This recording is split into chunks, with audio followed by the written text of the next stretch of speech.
विज्ञान की क्लास में आपका स्वागत है।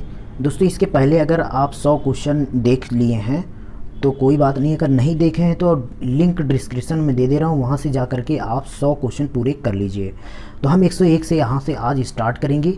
जीव विज्ञान के बहुत ही इंपॉर्टेंट क्वेश्चन जो कि बहुत ज़्यादा पूछे जाते हैं एनटीपीसी और ग्रुप डी में। तो चलिए स्टार्ट करते हैं दोस्तों। पहले से 101 नंबर क्वेश्चन से स्टार्ट करेंगे। हम आपको 50 क्वेश्चन बताएंगे। ठीक है फ्रेंड, चलो शुरू करते हैं। 101 श्वसन मूल मिलती है किसमें? जूसिया में, मक्का में, पान में, किस में मिलती है दोस्तों? तो हमारा यहाँ पे होगा जूसिया में। ठीक है, अगले क्वेश्चन में बढ़ते हैं। 102 निम्नलिखित में से कौन सा एक जड़ नहीं है? जड़, शकरकंद, मूल, आलू, गाजर। तो इसमें जड़ आलू नहीं है, ये है तना दोस्तों। क्या है? आलू। आलू हमारा ये है तना है, बाकी सब क्या है? जड़ें हैं। ठीक है दोस्तों, जिसमें ऐसे करके जो सीधा जड़ जाती है ऐसे नीचे ज़मीन में, वो मूल जड़ होती है। ठीक है, तो जिसमें सीधे जाते हैं वो क्या हो जाएंगे? जड़ हो जाएंगे, बाकी तना हो जाता है। 103 नंबर है अस्तंभ। अस्तंभ मूल पाई जाती है। जो अस्तंभ मूल होती है गन्ने में पाई जाती है, चने में या चावल में या मूंगफली में। किस में पाई जाती है दोस्तों? तो ये गन्ने में पाई जाती है। ये पतली पतली ऐसे करके होती हैं चारों तरफ, बीच में गन्ना होती है, तो वही होती है हमारी और स्तंभ मूल जड़ें। उसके बाद बात करते हैं जड़ें विकसित होती हैं। कहाँ पे जड़ विकसित होती है? तने से, पत्ती से, प्रांकुर से या मूलांकुर से। तो दोस्तों इसमें डी ऑप्शन सही होगा, मूलांकुर से होती हैं, विकसित होती हैं। अब गाजर की बात करें दोस्तों, ये गाजर एक है, क्या है? पुष्प है, तना है, जड़ है। क्या है इसमें दोस्तों? तो आपको बताना है कि ये जड़ है, क्योंकि ये सीधा जाती है पृथ्वी के अंदर, सीधे ये प्रवेश करती है। तो ये 6 नंबर पे आप आते हैं दोस्तों। तो बरगद के पेड़ में तने से लटकने वाली मोटी जड़ें क्या कहलाती हैं? क्या? वायवीय मूल, आरोही मूल या स्तंभ मूल या वायलाकार मूल। तो क्या होगी दोस्तों? इसमें स्तंभ मूल होंगी, जो कि बरगद के पेड़ में आप देखते होंगे लटक जाती हैं बाहर से, वो होती हैं स्तंभ मूल। उसके बाद बात करें दोस्तों 107 पेड़ में निम्नलिखित में से कौन सा हमेशा रहता है? क्या चीज़? पत्ती रहती है, जड़ रहती है, कलियाँ रहती हैं या टहनियाँ रहती हैं? कलिका या टहनियाँ क्या रहती हैं दोस्तों? इसमें जड़ हमेशा रहती है। जब भी पेड़ स्टार्ट होता है तो उसमें एक मूलांकुर से जानते हैं आप क्या निकलती है? एक जड़ निकलती है टेढ़ी मेढ़ी करके, वही होती है दोस्तों जड़। हमेशा साथ में जड़ जरूर होती है। अगली बात करें दोस्तों आलू। आलू का खाने का योग्य भाग कौन सा होता है? जड़ होता है, फल होता है, तना होता है, कलिका होती। तो इसमें हमने अभी बताया तना होता है दोस्तों, तो सी ऑप्शन सही होगा, तना होता है। नाकफनी में प्रकाश संश्लेषी कार्य होता है। क्या होता है? पर्णकाय स्तंभ द्वारा या सलकंद द्वारा या धनकंद द्वारा, इनमें से कोई नहीं। तो इसमें होता है पर्णकाय स्तंभ द्वारा नाकफनी में प्रकाश संश्लेषी कार्य होते हैं। अगला क्वेश्चन में बढ़ते हैं दोस्तों। तो निम्नलिखित में से कौन एक तना है? गाजर, मूल, आलू, ये सभी। तो दोस्तों इसमें देखते हैं कि आलू एक तना है, इससे पहले अभी क्वेश्चन आ चुका है। अब बात करते हैं 111 नंबर। आलू भूमिगत रूपांतरित तना होता है, जिसे कहा जाता है सलकंद, शकरकंद, धनकंद या कंद। क्या कहते हैं दोस्तों? तो ये कंद कहते हैं। क्या कहते हैं? कंद कहते हैं। डी ऑप्शन आपका हो जाएगा। 112 नंबर दोस्तों। हल्दी के पौधे को खाने योग्य हिस्सा कौन सा होता है? जो हल्दी होती है उसका कौन सा हिस्सा खाने लायक? फल होता है, प्रकंद होता है, कंद होता है या जड़ होता है? तो इसमें क्या होता है दोस्तों? प्रकंद होता है। जो हमारी हल्दी होती है अदरक की तरह से टेढ़ी मेढ़ी, इसमें थोड़े थोड़े जड़ निकले होते हैं, वही हम खाते हैं, तो वो प्रकंद कहलाता है, जिसे हम लोग खाते हैं। उसके बाद बात करते हैं अदरक क्या है दोस्तों। अदरक की बात कर रहे हैं तो राइजोम है, बल्ब है, जड़ है, इनमें से कोई नहीं। तो क्या है दोस्तों? ये एक राइजोम है। अदरक जो होता है वो राइजोम होता है, न जड़ है न तना है। उसके बाद बात करें प्याज किसका परिवर्तित रूप है? जड़ का है, पुष्प का है, तना का है या फल का है? किसका है दोस्तों? ये तना का है। पर प्याज जो हमारी होती है, प्याज वो किसकी होती है दोस्तों? वो होती है हमारी तना की होती है। ठीक है, अगले क्वेश्चन में बढ़ते हैं। वे पौधे जिनमें कभी पुष्प नहीं बनते क्या कहलाते हैं? क्रिप्टोगेप्स कहलाते हैं, एंजियोस्पर्म कहलाते हैं, जिप्नोस्पर्म जिप्नोस्पर्म, इनमें से कोई नहीं। तो क्या होगा दोस्तों? इसमें क्रिस्टोगेम्स कहलाते हैं। क्या? क्रिस्टोगेम्स कहलाते हैं वे पौधे जिनमें कभी पुष्प नहीं बनते हैं। जैसे आप गूलर समझ लीजिए, वो कभी उसका पुष्प आप नहीं देख सकते हैं। उसके बाद बात करें संसार का सबसे बड़ा पुष्प किसके द्वारा उत्पन्न होता है? लेंथस द्वारा या रेप्टिफिलिया द्वारा या डोरेसा द्वारा, इनमें से कोई नहीं। तो दोस्तों ये आपके लिए है, आप कमेंट करके हमें ज़रूर बताइए। ये क्वेश्चन बहुत फेमस है कि संसार का सबसे बड़ा पुष्प किसके द्वारा उत्पन्न होता है, तो आप मुझे ज़रूर कमेंट करके बताइए। ये आपके लिए मैं छोड़ दिया 116 नंबर। अब बात करते हैं दोस्तों 117 नंबर, संसार का सबसे छोटा पुष्प कौन सा है? बुल्फिया है, कमल है, गुलाब है, रेक्टिसिया है, रेक्लिसिया। तो इसमें क्या होता है? वुल्फिया होता है दोस्तों सबसे छोटा। तो मैंने बड़ा फूल के लिए आपको बोला है कि आप कमेंट करके मुझे बताएंगे। जीवन चक्र की दृष्टि से पौधे का सबसे महत्वपूर्ण अंग कौन सा होता है? तना होता है, जड़ होता है, पुष्प होता है, पत्ती होती है? इसमें क्या होता है दोस्तों?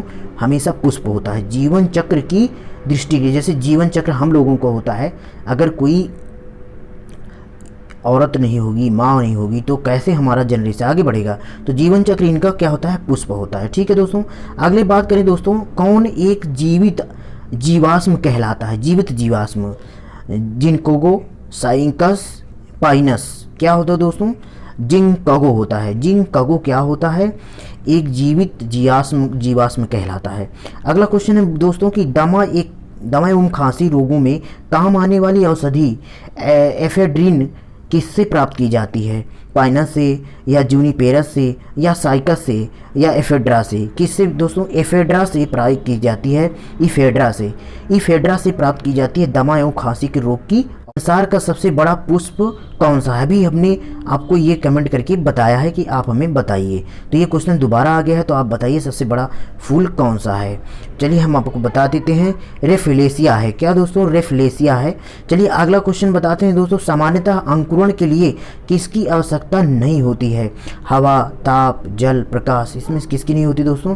तो प्रकाश की नहीं होती है। अंकुरण के लिए किसकी आवश्यकता नहीं होती? जब अंकुर बीज से निकलने लगते हैं तब यहाँ प्रकाश की ज़रूरत नहीं होती है।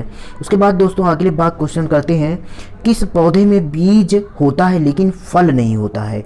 बादाम में, साइकस में, मूंगफली में, ईख में तब बीज होता है? तो मुझे आप जरूर कमेंट कर बताइए। अगला क्वेश्चन है दोस्तों, किस पौधे का फल भूमि के नीचे पाया जाता है? जो एक पौधा होता है, फल भूमि के नीचे पाया जाता है, गाजर, आलू, मूंगफली, ये सभी। तो दोस्तों आप समझ सकते हैं मूंगफली होता है, मूंगफली जो होता है ऐसे करके, उसमें जो दाने होते हैं वो ज़मीन के अंदर पाए जाते हैं, जिसे मूंगफली कहते हैं। वो क्या होता है? फल होता है। ठीक है दोस्तों, उसके बाद बात करते हैं कि नारियल का खाने योग्य भाग कौन सा होता है? भ्रूणपोष होता है, पूर्ण बीज होता है, बीज आवरण होता है, या फल भित्ति होता है? दोस्तों ये बहुत इंपॉर्टेंट क्वेश्चन है, इसे याद रख लीजिएगा, ये बहुत इंपॉर्टेंट क्वेश्चन है। तो ये होता है दोस्तों भ्रूणपोष होता है। आप जानते हैं कि जो हमारा वो नारियल के अंदर होता है, ये अंदर वाला आवरण होता है, इसी को भ्रूणपोष कहते हैं, जिसे हम खाते हैं, जिसे गरी कहते हैं आप लोग। चलिए आगे बात करते हैं दोस्तों, तो सुगंधित पुष्पों में परागण किसके द्वारा होता है? कीट के द्वारा, पक्षी, जल, या वायु? किसके द्वारा होता है दोस्तों? तो कीट के द्वारा होता है पुष्पों में परागण। उसके बाद बात करते हैं अनिषेक जनन। अनिषेक जनन प्रायः किसमें दिखाई देता है? चीली में, अंगूर में, सभी तरह के फलों में, आम में? किस में पाया जाता है दोस्तों? अंगूर में होता है अनिषेक जनन प्रायः। ठीक है, अगले क्वेश्चन में बढ़ते हैं दोस्तों 128 नंबर, तना काट आमतौर पर किसके प्रवर्धन के लिए प्रयोग किया जाता है? केला, कपास, गन्ना, लीची? किसके लिए होता है दोस्तों? तो यहाँ पर होता है गन्ना के लिए। तना काट आमतौर पर, ठीक है दोस्तों, तना को काट लिया जाता है, समझ रहे हैं? तना को काट लिया जाता है, आमतौर पर किसके प्रवर्धन के लिए प्रयोग किया जाता है? तो वो गन्ने के लिए प्रयोग किया जाता है। आगे बात करते हैं दोस्तों, निम्नलिखित में से किस एक की खेती पौधे का प्रतिरोपण करके की जाती है? मतलब निम्न में से किस एक की खेती का पौधे का प्रतिरोपण करके किया जाता है? मतलब पहले खेत में क्या करते हैं? पौधे का रोपण किया जाता है। ठीक है, सोयाबीन का, जोरघम का, प्याज का, मक्का का? किसका होता है दोस्तों? प्याज का होता है। पहले आप उसको बीज को कहीं कहीं बो देते हैं, फिर उसको उखाड़ करके यहाँ से उठा करके यहाँ दूसरी जगह खेत में इसको लगाते हैं, तभी इसको क्या कहते हैं? एक पौधे प्रतिरोपण किया जाता है, मतलब दूसरी जगह रोपण किया जाता है। उसके बाद बात करें दोस्तों, एक सत्य फल परिवर्धित होता है। एक सत्य फल प्रवर्धित होता है पुष्पासन से, दलों से, अंडाशय से? इनमें से कोई नहीं। तो दोस्तों आप जानते हैं अंडाशय से होगा, ये भी बहुत इंपॉर्टेंट क्वेश्चन है। अगले क्वेश्चन में बढ़ते हैं दोस्तों कि निम्नलिखित में से कौन सा एक कूट फल है? आम, काजू, सेब, सुपारी?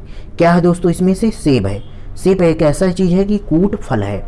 उसके बाद बात करते हैं अगले क्वेश्चन पे दोस्तों कि सर्वाधिक महत्वपूर्ण भोजन किससे उत्पन्न होता है। जो बहुत इंपॉर्टेंट भोजन होता है किससे उत्पन्न होता है, तने से, पत्तियों से, फलों से, जड़ों से। तो ये इंपॉर्टेंट है दोस्तों, फलों से होता है। ठीक है, जो सर्वाधिक महत्वपूर्ण भोजन होता है वो होता है फल।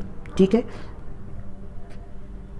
चावल का दाना क्या है। आप देखते हैं कि जो चावल ऐसे प्रकार का होता है वो दाना क्या है, बहुत इंपॉर्टेंट है फ्रेंड्स।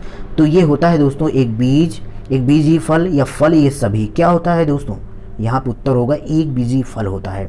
ये केवल एक ही बीज होता है, इसमें एक ही बीज क्या होते हैं, एक ही बीज होता है। ठीक है, और इसके बाद फिर कितने फल बन जाएंगे वो तो आप जानते ही हैं।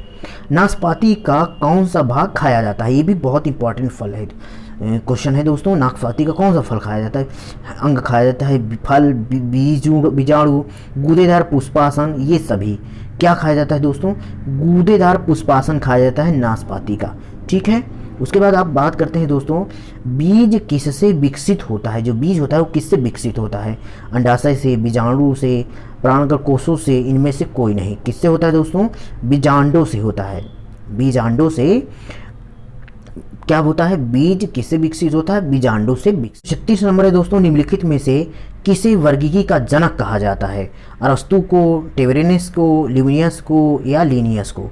किसको कहते हैं दोस्तों, तो यहाँ पर लिविनियस को कहा जाता है। लीनियस हैं किसके, वर्गीकी के जनक, पौधों का वर्गीकृत। वर्गीकरण की आधारित इकाई क्या है, कुल, स्पीसीज, वर्ग, ये सभी। तो दोस्तों ये क्या हो जाएगा आपका, स्पीसीज होता है। ये भी बहुत इंपॉर्टेंट क्वेश्चन है दोस्तों। आलू किस फूल से संबंधित इकाई है, किस कुल से, आलू किस कुल से संबंधित इकाई है। आलू जो है किस कुल से, कंपोजिटी से, ग्रेमिनी से, सोलेनेसी से, इनमें से कोई नहीं। तो किससे होता है दोस्तों, सोलेनेसी से होता है। उसके बाद बात करें कि कपास किस कुल से संबंधित होती है दोस्तों, कपास। तो दोस्तों इसको बात करें हम मालवेसी से, कंपोजिसी से, सोलेनेसी से या ग्रेमिनेसी से। किससे होता है दोस्तों, मालवेसी से होता है। उसके बाद बात करें बैगन किस कुल का पौधा होता है, मतलब किस प्रजाति का होता है, सोलेनेसी का, कंपोजिसी का या मालवेसी का। किसका होता है दोस्तों, ये होता है सोलेनेसी का। क्या, बैगन किस वंश का होता है, सोलेनेसी का। आम का वनस्पति नाम क्या है। आप बहुत अच्छी तरह जानते हैं, आम है कि मंजीफेरा इंडिका है, डोकस कोरोटा है, ये सभी है। तो क्या होगा दोस्तों, बी होगा, मंजीफेरा इंडिका। यहीं से नाम समझ सकते हैं कि इंडिका अगर जहाँ हो तो वही होता है आम का वनस्पति नाम।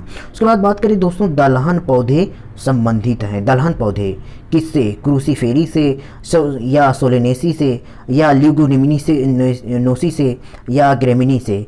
किससे होता है दोस्तों, ल्यूग्यूमिनोसी से है। किससे, लेग्यूमिनोसी से है। ठीक है दोस्तों, आगे बढ़ते हैं अगले क्वेश्चन पे। चाय के पौधे का वनस्पति नाम क्या है, आप जानते हैं, नहीं तो मैं भी नहीं जानता। चलिए देखते हैं, ए साइनेंसियस है, थिया साइनेंसियन और साइनेंसियंस और थिया, ये सभी किससे है दोस्तों, तो ये है थिया साइनेंसिस से। ओके, चाय के पौधे का वनस्पति नाम है थिया साइनेंसिस। के बाद बात करें मटर पौधा क्या है। मटर जो पौधा तो क्या है, पुष्प है, शाख है, झाड़ी है, क्या है दोस्तों, तो शाख है। ध्यान रखना, मटर का पौधा क्या है, शाख है। ठीक है, उसके बाद बात करते हैं, लौंग होता है एक, क्या लौंग होता है, शुष्क पुष्प कलिंग होता है, बीज होता है, फल होता है, छाल होता है। तो ध्यान रखिएगा दोस्तों, ये होता है शुष्क पुष्प कलिंग होता है। और ये कहाँ पाया जाता है दोस्तों, आप जानते हैं, केरल में पाया जाता है। मसालों का घर कहा जाता है केरल को, तो वहाँ पर लौंग पाया जाता है। उसके बाद बात करते हैं दोस्तों, फूल गोभी के पौधे का कौन सा भाग खाया जाता है। ये भी बहुत इंपॉर्टेंट है दोस्तों, पुष्पक्रम या पत्तियाँ, जड़ या ए बी दोनों। क्या खाया जाता है दोस्तों, पुष्पक्रम खाया जाता है। किसके, फूल गोभी के पुष्पक्रम खाया जाता है। अगले क्वेश्चन पे बढ़ते हैं कि पौधों के किस भाग से कॉफ़ी उत्पन्न होता है। ये भी बहुत इंपॉर्टेंट क्वेश्चन है दोस्तों, जड़ों से, पत्तियों से, बीजों से या फलों से। किससे होता है दोस्तों, जड़ों से।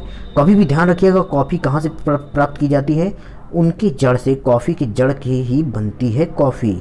उसके बाद बात करें, निम्न में से कौन सा एक मानव निर्मित धान्य है।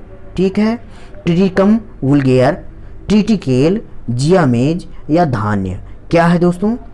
ट्रिटिकेल है। क्या है? ट्रिटिकेल है। ठीक है, निम्नलिखित में से कौन सा एक मानव निर्मित धान्य है? ठीक है, आगे बढ़ते हैं अगले क्वेश्चन पे। विटामिन सी का सबसे अच्छा स्रोत क्या है? संतरा, नींबू, नारंगी, आंवला? तो आप जानते हैं कि ये खट्टी में पाया जाता है, तो सबसे अच्छा स्रोत विटामिन सी का आंवला होता है। ठीक है, इसका अचार खाना चाहिए आपको। तंबाकू की पत्तियों में होता है, क्या होता है? निकोटीन होता है, क्लोरोसिन होता है, एस्पेरिन होता है, इनमें से कोई? तो आप जानते हैं क्या होता है? निकोटीन होता है। जो तंबाकू आप खाते हैं ये एक प्रकार से बहुत खतरनाक होता है, जिससे कि कैंसर होने की संभावना होती है। निकोटीन